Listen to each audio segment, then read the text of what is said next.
Les amis, j'aimerais vous présenter quelqu'un aujourd'hui. Quelqu'un qui m'est très très cher. C'est la raison de me lever tous les matins. Il m'aide au quotidien. Sans lui, tout est plus difficile. Sans lui, je suis dans le brouillard. Il s'agit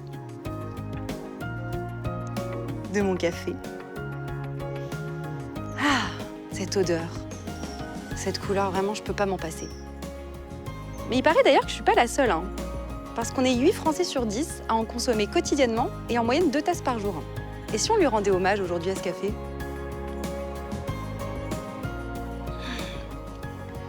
Ah, j'aime trop ça.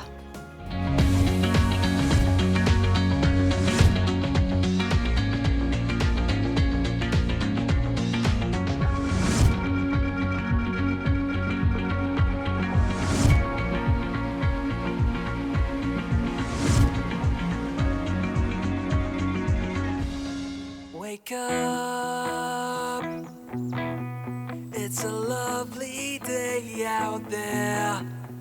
Wake up, there's magic in the air. Can you feel it? Can you feel it?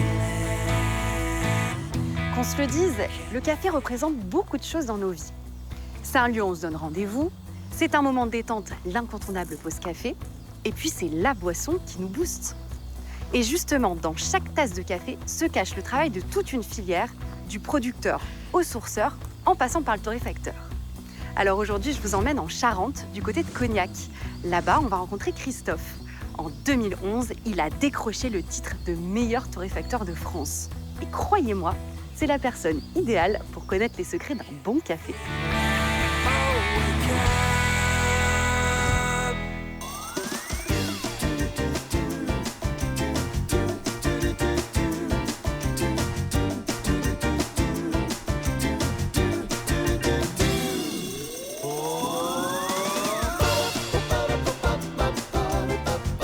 Salut Christophe, Salut Valentine. c'est ton café qui m'intéresse.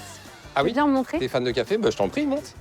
Alors, tu proposes plein de cafés différents ici, c'est ça? Alors ici, on a la carte différents cafés que je source à travers le monde. Et ensuite, de ce côté, on a toutes les boissons. D'accord. Avec aussi bien des ristretto, des expressos, que des cafés allongés, Ah, des donc t'es flat aussi white. barista, quoi. Je suis surtout torréfacteur. Je crois qu'il y a 2 grandes variétés de café, c'est ça? Ouais, Robusta et Arabica. Ouais. Ouais, C'est la ça, famille c'est des mes bases, Rubiacées. mais j'en connais pas beaucoup plus. c'est déjà bien. C'est quoi la Famille des différence? Rubiacées. C'est pas la même variété de souche. Le Ok. Canephora, c'est le Robusta. Et le Coffea Arabica, c'est l'Arabica. Ok. Qui pousse en plus haute altitude, qui est plus suave, qui est moins caféiné. Arabica et Robusta, ça, c'est les 2 grandes familles. Oui. Mais dans ces familles, il y a différentes variétés de café, c'est ça? Ouais, dans les Arabica, il y en a plus d'une centaine, donc du Cat White, du Bourbon, de l'Arabica Typica. La variété, c'est un petit peu comme le cépage pour un pied de vigne, pour du vin. Donc là, c'est vraiment botanique. Je crois que tu as un client. Bonjour Roger. Bonjour, monsieur. Qu'est-ce que je peux vous servir? Du café.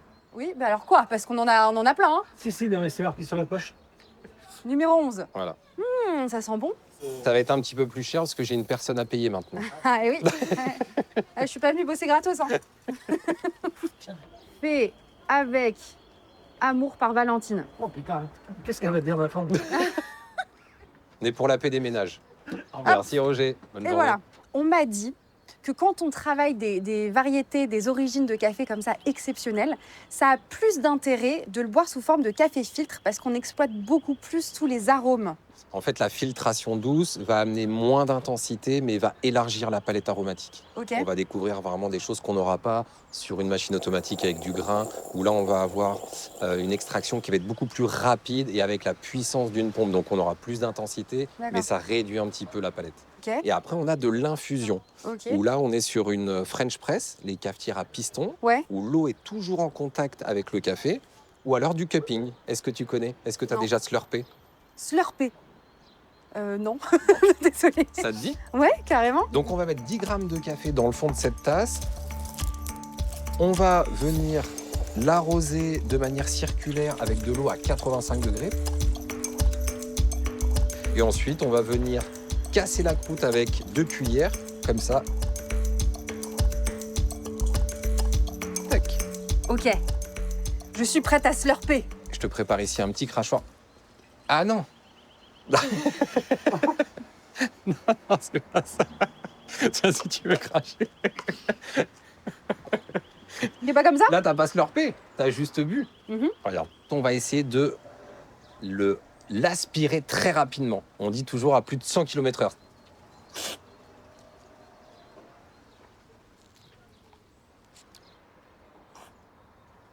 T'étais à 50, 60 km/h, t'as pas fait d'excès de vitesse, c'est bon.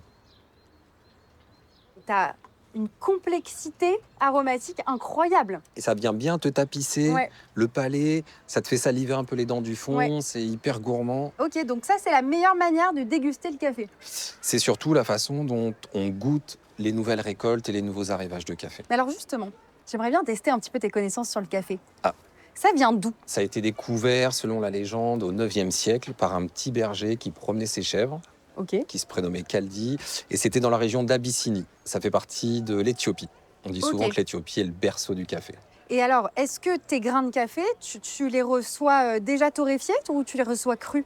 Non, moi je le reçois vert. Et ensuite, il y a tout un process de torréfaction. Ça t'intéresse de voir? Oui. On finit le marché?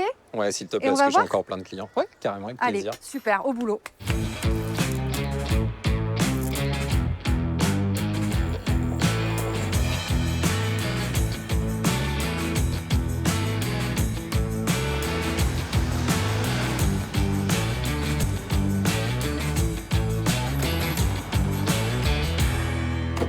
C'est donc là, le petit atelier. C'est pas forcément le grand luxe, mais c'est authentique, avec les sacs en toile de jute, avec tout le café que je travaille.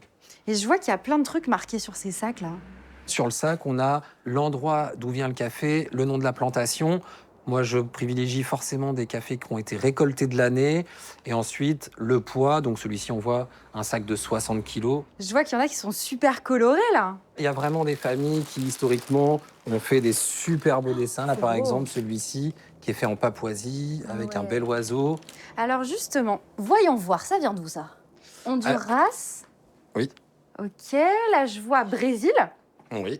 Colombie, Oui, ça, ce sont les deux principaux pays producteurs de café mondiaux. donc plutôt Amérique du Sud, Amérique latine. Ouais, Amérique centrale, Amérique du Sud. Après, on va partir sur l'Afrique, la Corne de l'Afrique, un petit peu l'Asie. Mais alors qu'est-ce que c'est exactement un grain de café, botaniquement? Alors là, ce qu'on utilise, nous, pour faire le fameux café, c'est uniquement le pépin du fruit du café, de la cerise. Tu me fais un petit dessin? Ici, tac, je vais te faire une coupe transversale d'une cerise. Donc ce que tu appelles cerise, c'est en gros le fruit qui va donner ce grain de café. Exactement. Et le grain de café, c'est le pépin de la cerise en fait, c'est le noyau. Exactement. Est-ce qu'on fabriquerait pas un petit café là? Le numéro 11, Donc ton mélange, ton fameux mélange secret. voilà, de 5 origines à travers le monde. Tu vas mettre, s'il te plaît, 3 pelles de ce café Donc là, on est où? en Inde, Ensuite, 3 de ce Honduras. on voyage juste avec une pelle. C'est pas beau ça, franchement, hein? Ensuite, on va mettre 3 pelles hop, de Brésil, s'il te plaît. Ensuite, celui-ci, Oh, il sent bon celui-là.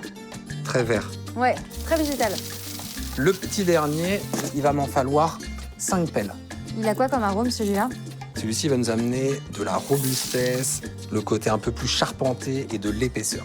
Bon, on va torréfier? Allons-y, je t'en prie.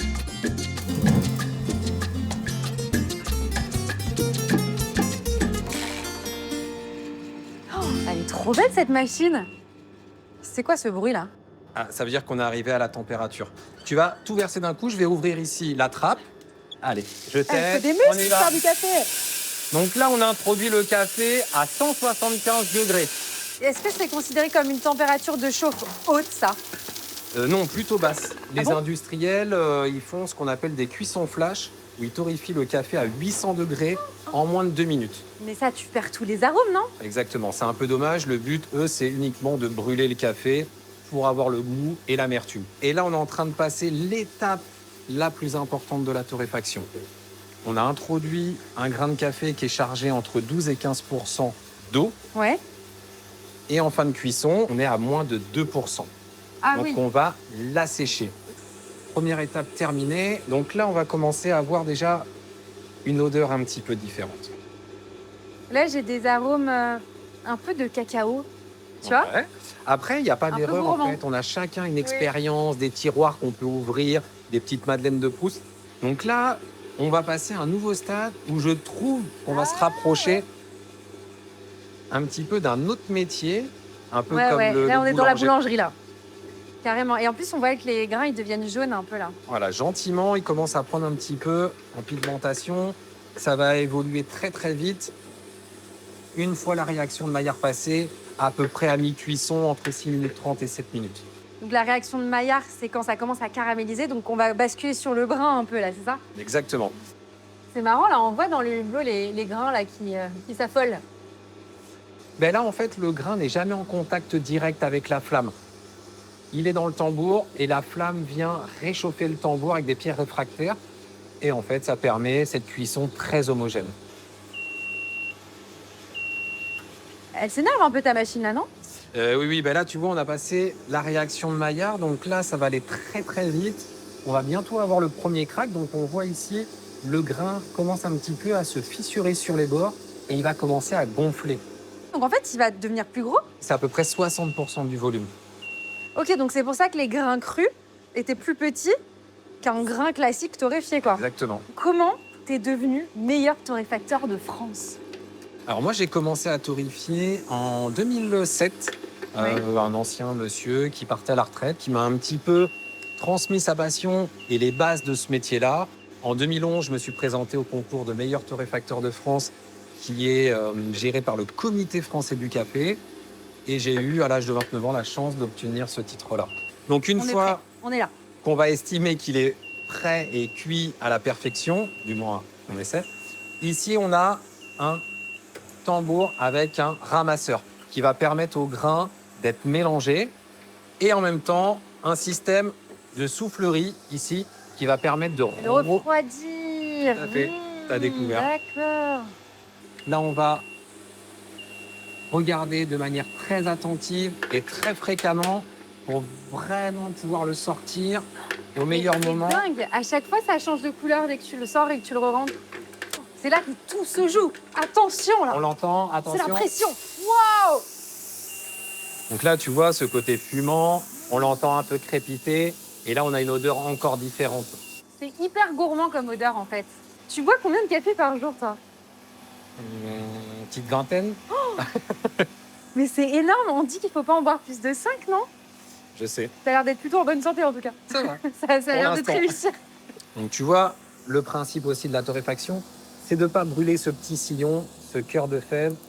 Ce petit sillon, c'est là où il y a tous les arômes. C'est là le secret. Est-ce qu'il y en a qui sont intéressés par ton café? Est-ce qu'il y en a qui, par exemple, le transforment? Je travaille aussi avec des hôtels, des bars et des restaurants, certains restaurants étoilés et aussi des chefs pâtissiers qui retravaillent ce café pour faire des glaces, pour faire des pâtisseries. Ah, je reconnais la gourmande. Ça m'intéresse. Et est-ce que tu m'en recommanderais un en particulier? J'aime beaucoup Nicolas Richard, qui est un excellent pâtissier, qui se trouve à Saintes d'ailleurs. Je te conseille d'aller le voir. Et tu sais quoi, je vais faire une pâtisserie avec lui et tu viendras goûter. Bah, avec grand plaisir. Allez, à tout à l'heure, merci À tout à Christophe. l'heure. Merci à toi.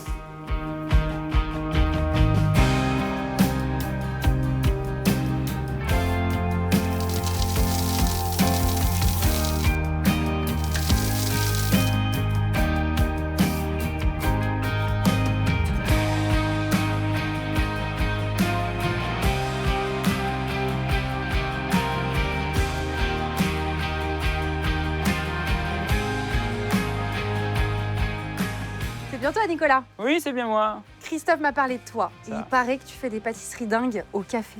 Eh oui, il y a toute une gamme de produits. Est-ce que je peux goûter l'éclair au café? Oui, tu pourras le goûter, mais d'abord, je vais te proposer de venir le faire avec moi au laboratoire. Ah d'accord. Ok, Voilà. bon. Allez, Hein deal.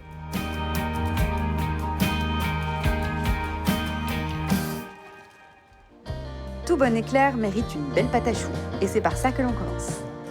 Il nous faut 150 g d'eau, 150 g de lait, 150 g de beurre doux, 6 g de sel, 6 g de sucre, 180 g de farine et 243 g d'œufs.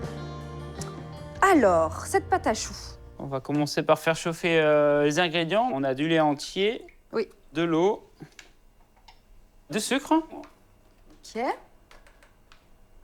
Je mets tout en fait. Voilà, on va mettre tout. Ça, c'est le sel. Sel. Donc ça, c'est le sel qui nous vient de l'île de Ré.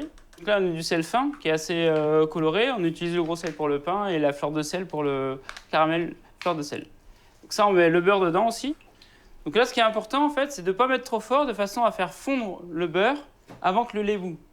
Donc dès que ça va être à ébullition, on va retirer du feu et on va incorporer notre farine. Et ça, c'est une étape qui est importante dans la pâte à choux. Parce que si on rate cette étape-là, en fait, on va avoir une pâte à choux qui ne va pas développer correctement. Donc, ce qui est important, c'est de mettre la farine en une seule fois. Hein. Mais hors du feu. Hors du feu, Et on y va. on y va. Et là, on va mélanger tout de suite. Ça fait longtemps que j'ai pas fait de pâte à choux, tu vois. Ça fait très longtemps.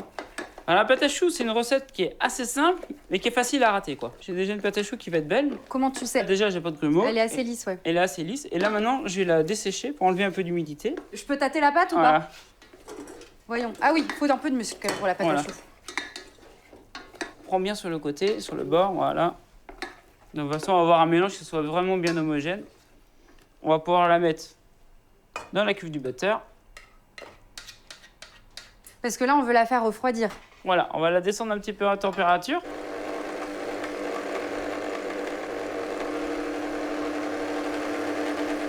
Là, ça va être bon. Donc là, on va pouvoir incorporer les œufs. D'accord. Et là, tout doucement. Et pourquoi t'aimes particulièrement les choux, toi? Enfin, cette pâte. Moi, j'aime bien parce qu'on a une texture assez moelleuse à l'intérieur, un petit peu croustillante à l'extérieur, un petit peu sucrée avec le fondant dessus. Et réussir un bel éclair qui soit bien joli, bien régulier, bien garni, bien glacé, c'est très difficile. C'est un vrai savoir-faire. Voilà, c'est ça. C'est pour ça que je dis souvent c'est un classique, mais il faut savoir le maîtriser. Donc tu vois, on a une pâte à choux qui est parfaitement lisse, qui a texture comme il faut. Elle Oui. se tient parfaitement. Elle se tient parfaitement. Alors, poche à douille. Hop. C'était une feinte pour voir si t'étais réactif. Donc ensuite, on va dresser la pâte à choux. Donc là, on a préparé une plaque de cuisson hein, qu'on a légèrement huilée hein, pour pas que la pâte à choux elle accroche. Pas de papier sulfurisé? Non, le fait de dresser directement sur la plaque, donc ça te permet d'avoir un chou qui a vraiment une base assez plate. Si tu dresses sur une feuille de cuisson, ton chou en fait, ou ton éclair, il va être un petit peu rond par dessous. En fait, après, il bouge. Et pour nous, en magasin, c'est pas Ok, pratique. ça permet d'accrocher mieux. Voilà, en fait. c'est ça, exactement. Et il crée une vraie croûte sur le dessus. Exactement, ouais, D'accord. Voilà. Astuce de pâtissier professionnel, quand c'est même. ça. Alors, on appuie, on tire, Et là, on arrête hop. et on coupe. Quand tu poches des choux vraiment ronds, faut faire tourner un peu, non? C'est ça. Donc là, si je fais des choux. Fais-nous un petit exemple. Attention, hop là, voilà, la petite tac. Voilà. Ouais, ça c'est beau ça. Je te laisse en essayer un. On essaye d'être régulier dans le geste, bien Ça. sûr. Hop. C'est bien. T'as combien d'années de pâte à choux dans les pâtes? 25. Ah ouais. Voilà, moi, C'est- j'ai commencé Ça date pas d'hier, à quoi. 15 ans et voilà. Et j'ai toujours fait de la pâte à choux et on faisait déjà des éclairs au chocolat quand j'étais apprenti et on en fait toujours. Voilà. Donc, la pâtisserie, elle a évolué, développé, mais les bases de la pâtisserie, hein, les éclairs, les tartes, les flans, hein, sont toujours là, quoi. Et ben on enfourne ça. Voilà, on va enfourner. Alors combien de temps, combien de degrés? 40 minutes. Ah oui. Tu enfournes dans ton four à 190 degrés. Mhm. Quand tu enfournes, tu baisses ton four à 160 degrés. Ok. Voilà, hein, de façon à ce qu'elle développe. Mais si tu laisses tout à 190 degrés, elle va exploser, elle va pas rester bien lisse, d'accord? Donc il faut Ok. redescendre le four à 160 degrés. Très bien. Bon, Voilà. allez, on y va. Place à la crème pâtissière. Nous avons besoin de 35 g de grains de café, 600 g de lait, 120 g de jaune d'œuf, 120 g de sucre, 48 g d'amidon de maïs et 36 g de beurre doux. Dans un premier temps, on va préparer le lait pour la crème pâtissière. Donc on va faire infuser avec les grains de café de Christophe. Alors, t'as choisi quel café de Christophe? Alors là, c'est le mocha d'Éthiopie. Voilà. C'est un de mes préférés. J'ai tout ça. goûté. Ah oui, d'accord, ouais, J'ai c'est tout très goûté très ce bon. matin au C'est ça. marché et franchement, Il est très bon. Hein, il a une puissance et il a une longueur en bouche qui est, enfin, que moi j'adore, quoi. Donc là, on va les mettre dans une poche pâtissière, et tu vas les broyer. les massacrer. Voilà. Donc là, on va concasser les grains de café. Allez, où? Voilà. Tu fais infuser combien de temps? Donc nous, on fait 24 heures. Ah oui, c'est une infusion longue. Une longue infusion, voilà. On fait toujours la veille pour le lendemain. J'espère que t'en as préparé un d'avance parce que j'ai pas toute la nuit, moi. C'est ça. C'est bon, on en a préparé d'avance. L'infusion, c'est ce que je vois là, hein. Voilà, c'est ça. Donc, Ça, la c'est celle fusion- d'hier. Voilà. Mmh. Là, elle a vraiment le goût de café. Ah là, là, on est ouais, dans le café au lait, quoi. Exactement, c'est ça. Alors, on filtre.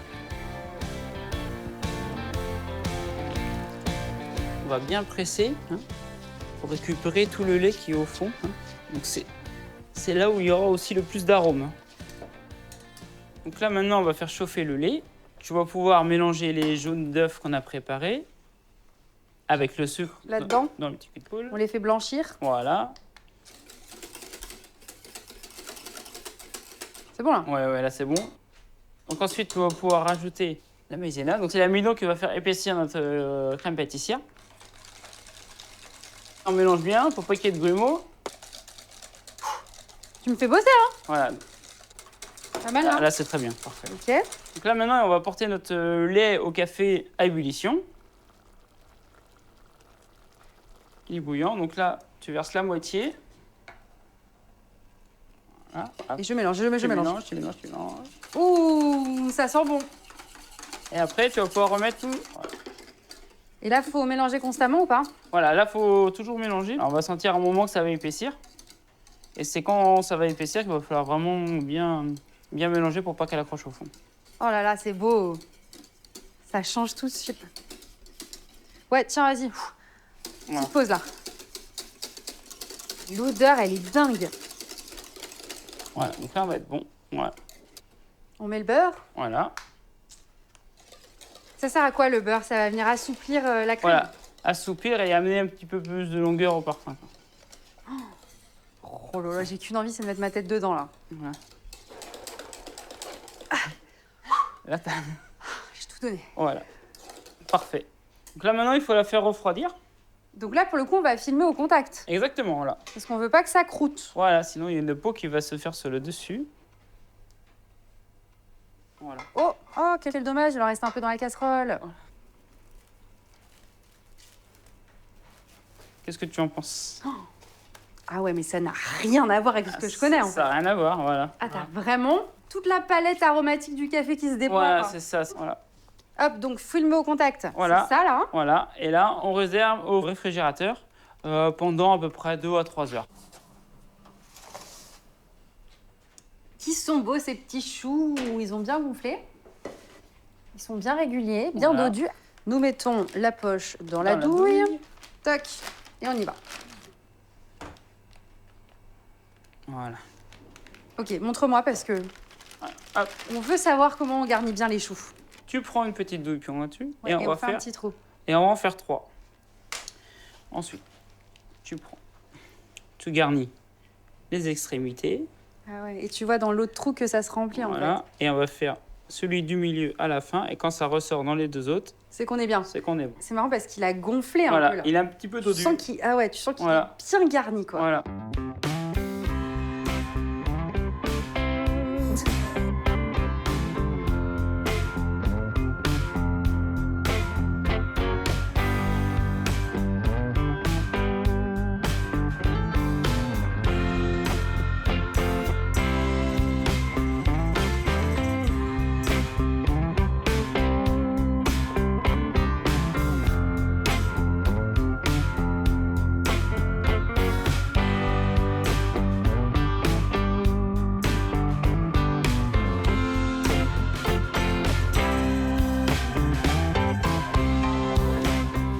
Et voilà nos beaux éclairs au café. Tu les connais toi?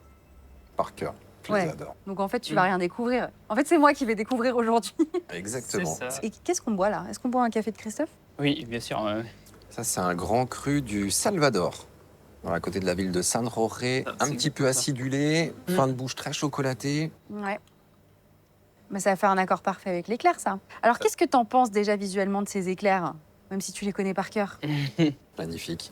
Beaucoup de respect pour les pâtissiers, je serais incapable de faire ça, donc très beau travail. On fait comment avec les doigts? Avec les doigts, bien sûr. Ouais. Bon bah go hein. Je les ai bien garnis hein. Parfait. J'adore. On reconnaît très bien le café. Qu'est-ce que tu reconnais justement? Si tu te souviens bien, ce petit mocha qui est très fleuri et qui a déjà aussi naturellement une petite note de fève de tonka en fin de bouche. Là, on la reconnaît parfaitement. Ouais, je suis d'accord avec toi. Puis on a cette longueur en bouche avec le lait, comme on disait tout à l'heure et tout ça. Moi, il y a ce côté très lacté que j'aime vraiment beaucoup avec le café, parce que je suis aussi un fan de cappuccino. Et là, je trouve que vraiment, ça amène cette gourmandise. Bon, écoutez, en tout cas, moi, je suis trop heureuse d'avoir découvert les coulisses de la fabrication du café aujourd'hui. Je crois que j'en suis d'ailleurs à mon 15e café, mais tu m'as dit que c'était OK. C'est tout. Ouais, non, mais c'est OK. Je vais bien dormir ce soir, non? Ça va, pas de problème. My heart beats